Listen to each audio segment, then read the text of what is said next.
Hola chicos, ¿cómo están? Buenas tardes.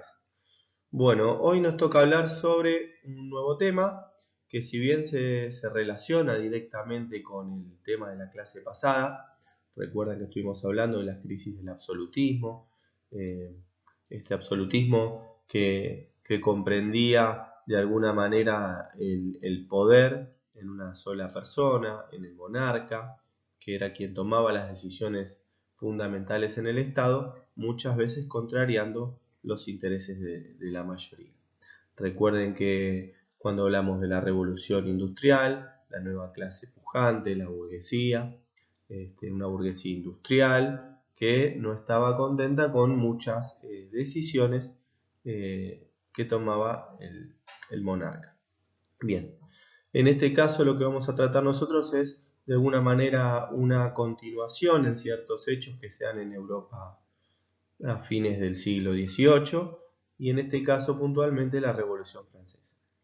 La Revolución Francesa nosotros vamos a ver hoy fundamentalmente cuál es su concepto, ¿no? ¿Qué fue esta revolución? Y si bien nosotros ya nos acercamos un poco al concepto de revolución propiamente dicho cuando hablamos de la revolución industrial, hoy vamos a ahondar un poquito más. Entonces, ¿cuáles fueron sus causas, sus consecuencias y esta cuestión del orden estamental que cambia, como ya bien dijimos, y que abre lugar a un nuevo orden social basado en las clases sociales? Justamente se produce como cambio social, pero también cambios políticos y económicos. Bueno, vamos a empezar. Nosotros primero vamos a hablar del concepto de revolución. Yo acá traje dos definiciones que de alguna manera nos van a ayudar a comprender de qué estamos hablando. Cuando hablamos de revolución, acá hay una definición que nos dice que es un cambio brusco en el ámbito social, económico o moral de una sociedad. Ya lo adelantamos un poco, nosotros lo estuvimos viendo con el tema de la revolución industrial, pero en este caso es un poco más profundo. La revolución industrial nosotros teníamos fundamentalmente cambios económicos que llevaron a ciertas cuestiones. En este caso, la Revolución Francesa nos cambia un amplio panorama, desde lo político, lo económico, quizás lo moral también, lo ideológico, fundamentalmente, y una nueva forma de ver y sentir la vida en sociedad.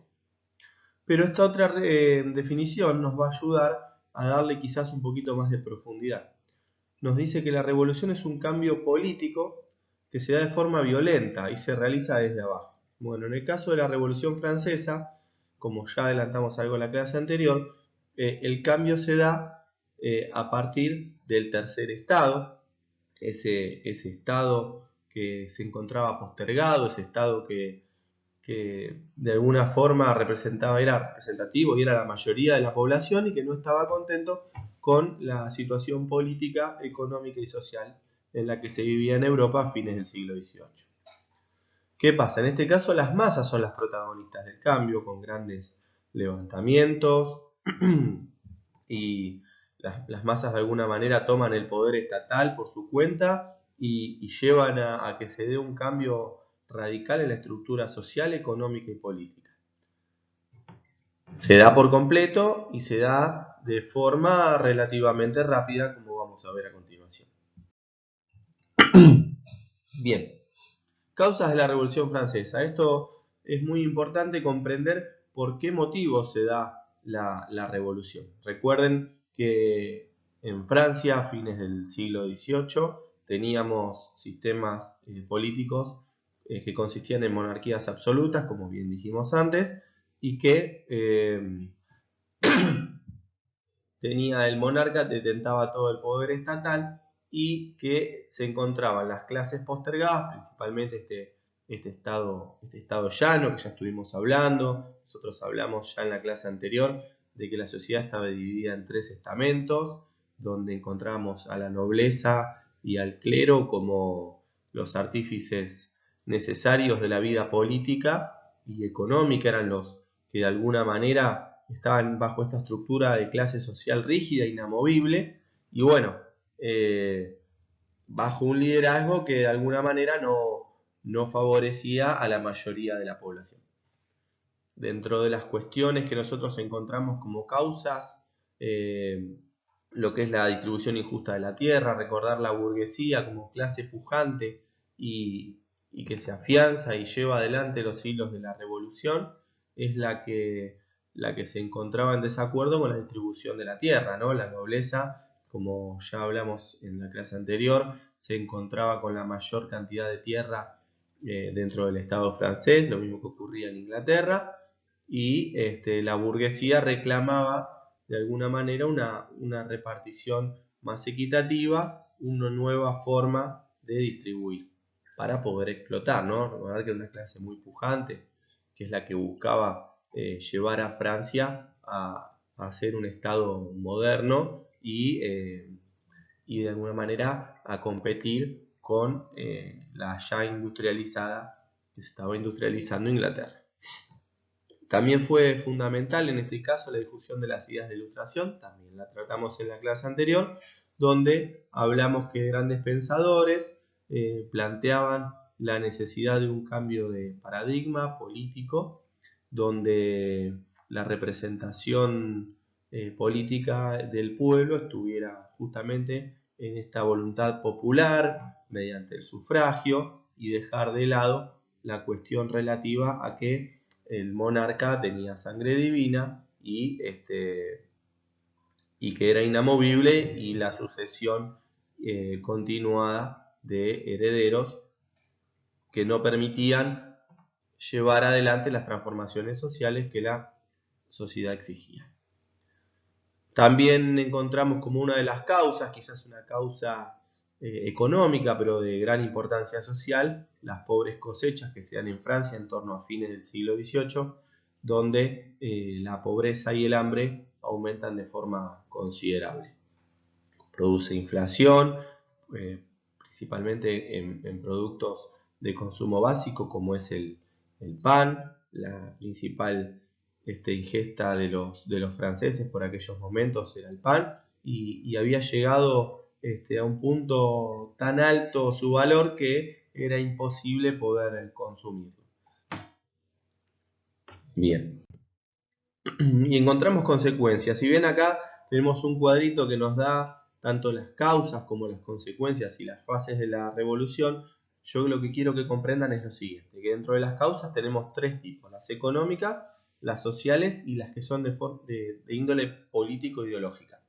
Dentro de las económicas encontramos a una Francia totalmente devastada en lo económico por la suba de precios, el déficit que se producía en el Estado, la imposibilidad de las personas, como bien dijimos hace un rato, de no adquirir productos esenciales para la subsistencia, y acompañado de un gobierno, una monarquía absolutista que se encargaba de despilfarrar lo poco que había en el Palacio de Versalles, ¿no?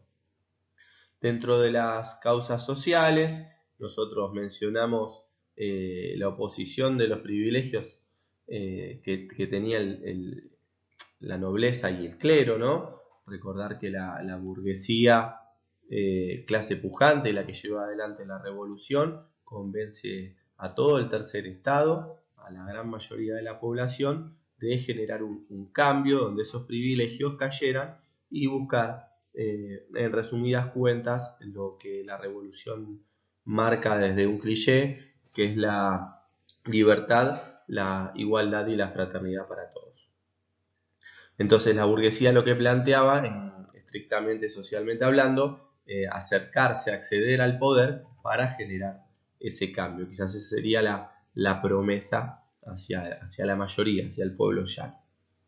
Y en lo social encontramos las clases populares como fuerza de choque. Por supuesto que la revolución no fue pacífica, quizás en un momento se intentó, pero bueno, el cambio fue tan brusco que quizás de alguna manera la fuerza y la violencia se dieron de forma casi natural. En cuanto a lo político-ideológico, como ya mencionamos, las ideas de la Ilustración y el ejemplo que llevó, que trajo a Francia la independencia de los Estados Unidos, donde ciertas cuestiones ya estaban dadas. Estados Unidos se forma bajo un régimen donde hay una cierta igualdad, hay una idea del pueblo de elegir a sus representantes y demás, cosas que no ocurrían ni cerca estaban de ocurrir en Francia en ese momento. Bueno, entonces entre las consecuencias encontramos que desaparece el antiguo régimen con el avance de la revolución, el poder del monarca se ve realmente limitado, no logra afianzar, no logra corregir el rumbo de la revolución y se dan estos cambios sociales que nosotros mencionamos antes, ¿no? En primer medida se da una monarquía constitucional, esto es una monarquía limitada por leyes, principalmente por la Declaración de los Derechos del Hombre y del Ciudadano, por ciertas cuestiones que hacen a un orden legal que, de acuerdo a ciertas limitaciones, se pueda gobernar, en principio, en favor de la gran mayoría y bajo estos ideales de igualdad y fraternidad y libertad, obviamente.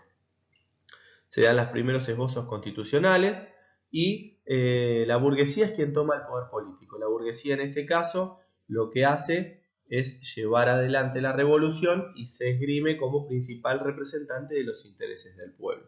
Después vamos a ver que a medida que va avanzando la revolución esto no es tan así y quizás la población se da cuenta de que sus derechos no son totalmente tenidos en cuenta y que lo que quizás se toma por igualdad se encuentra establecido en papel, en las leyes, pero en los hechos no ocurre. Entonces, estas ideas revolucionarias se extienden por Iberoamérica, principalmente Estados Unidos, quizás posteriormente llegan a Latinoamérica y desencadenante después se dan nacionalismo y liberalismo en Europa, que son corrientes de pensamiento posteriores, pero que bueno, vamos a tratar más adelante. Bien, nosotros mencionamos que con la Revolución Francesa se da la Declaración de los Derechos del Hombre y del Ciudadano. Esto es, al triunfar la revolución, lo que ocurre es que deben plasmar los revolucionarios en algún documento todas las ideas que ellos llevaban adelante y que de alguna manera los iban a proteger contra los abusos establecidos en el antiguo régimen. Ellos se dedican a escribir muchos artículos relativos a la libertad de los individuos, teniéndolos por iguales. Por ejemplo, el artículo primero establece que los hombres nacen y permanecen libres e iguales en derechos. Esto es una disposición que en definitiva lo que hace es dar de baja la idea de que los hombres son distintos por naturaleza, como se establecía en el antiguo régimen, y que de acuerdo a su nacimiento iban a ocupar un lugar en la sociedad. Entonces la revolución lo que dice es, los hombres nacen iguales, en derechos, nacen libres y de acuerdo a su desempeño, a su mérito en la sociedad, van a ocupar los lugares que le corresponden. Los artículos 4 y 5, por su parte, intentan definir y circunscribir la libertad. ¿Qué es la libertad? Bien, la libertad ellos dicen que es lo que no perjudica a nadie. Nosotros lo tenemos en el artículo 19 de nuestra Constitución, donde justamente se trata este tema, ¿no? Bien, y solo sería la ley quien puede poner límites. Los límites estarían dados dentro de la división de poderes por el poder legislativo que establece cuáles son los límites en las libertades, donde inician los derechos de uno, donde finalizan, es donde inician los derechos del otro. Esto en palabras quizás un poco simplistas, pero más o menos así. Y sería el Poder Judicial en que se encargaría de restringir las actividades de las personas cuando no estén en consonancia con lo establecido en la ley.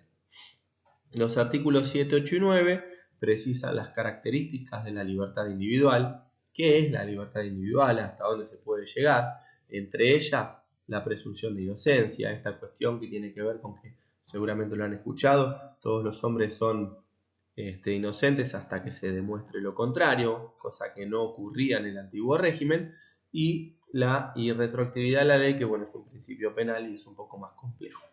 Pero lo que nos interesa saber en este caso es que la Declaración de los Derechos del Hombre y del Ciudadano además amplían las libertades, amplían la libertad de opinión, qué se puede decir, cuándo se puede decir, cómo se puede decir, que sobre lo que se diga no van a haber restricciones, relacionado también con la libertad de prensa y la de conciencia. Vamos a ahondar después un poco más en el tema, pero bueno, en principio estas cuestiones que están en la ley, como bien dijimos, no se terminan dando cabalmente y la revolución en un punto pareciera que va a fracasar, pero bueno, en definitiva se afianza más. Yo acá les dejo un link que igual va a quedar junto con los archivos que corresponden al tema y donde ustedes van a poder obtener mayor información y los artículos uno por uno. Bien, vamos a las actividades, porque si no se nos va demasiado larga la clase. Lo que primero vamos a hacer es reunirnos en grupos de hasta 4 integrantes y vamos a hacer una línea del tiempo. Yo les propongo que la hagan en papel, si quieren, si gustan la pueden hacer en algún formato digital, la pueden imprimir, como a ustedes les sea más fácil. Lo importante es que ubiquen cronológicamente, hacia adelante, ustedes saben cómo se trabaja con la línea del tiempo, tanto las causas y las consecuencias de la Revolución Francesa, esto que estuvimos hablando un poco, y su concepto. El concepto lo van a ubicar en el año que se entiende históricamente como es el año detonante, la fecha detonante de la Revolución Francesa. Bien, ¿cuál es el momento en que se da la Declaración de los Derechos del Hombre y del Ciudadano? También está en el material de estudio. ¿Cuál es el concepto? Lo van a poner abajo. Y cuáles son los principales contenidos, los principales derechos que se establecen. Bien. Como segunda actividad, vamos a trabajar la transición del orden estamental al sistema de clases. Ya esto tocamos un poco la semana pasada, yo les dejo un video aparte de lo que estuvimos hablando y la idea es que realicen este cuadro comparativo, lo completen, también lo pueden hacer en formato papel, lo pueden hacer en formato digital, imprimirlo, no hay ningún tipo de problemas. Y vamos a poner dos criterios de clasificación. Tres criterios, perdón. En cuanto al orden, recuerdan, teníamos un orden estamental, el del antiguo régimen, dividido en tres estamentos: nobleza, clero y pueblo llano, donde se encontraba la burguesía y la gran mayoría de la población, y el sistema de clases, que es el que se da luego de la Revolución Francesa. Entonces, lo importante es que me establezcan en cada orden cuáles son los cambios que se dan tanto a nivel social como político y como a nivel económico. Un poco estuvimos hablando, la idea es que de acuerdo al material de estudio que ustedes tienen, amplíen un poquito la información. Y bueno, para cerrar, porque ya nos vamos quedando sin tiempo, lo que vamos a hacer es hacer las autocorrecciones de los trabajos y vamos a hacer una apuesta en común. La idea es que nosotros, cuando iniciemos la clase pasada, la clase que viene, perdón, ustedes me presenten ante la clase las producciones en base a las actividades que hicimos recién y hagamos una pequeña apuesta en común a modo de repaso. Como todas las clases hacemos una clase de repaso, un momento en la clase de repaso sobre lo trabajado y abordado en la clase anterior, bueno, en la clase que viene vamos a trabajar sobre las actividades, sobre sus trabajos, sus producciones, y entre todos vamos a ir redondeando el tema y por supuesto si quedó alguna duda, si quieren ampliar algún concepto o lo que sea, lo vamos a ir trabajando. Bueno chicos, nos estamos viendo en la próxima clase, espero que estén muy bien.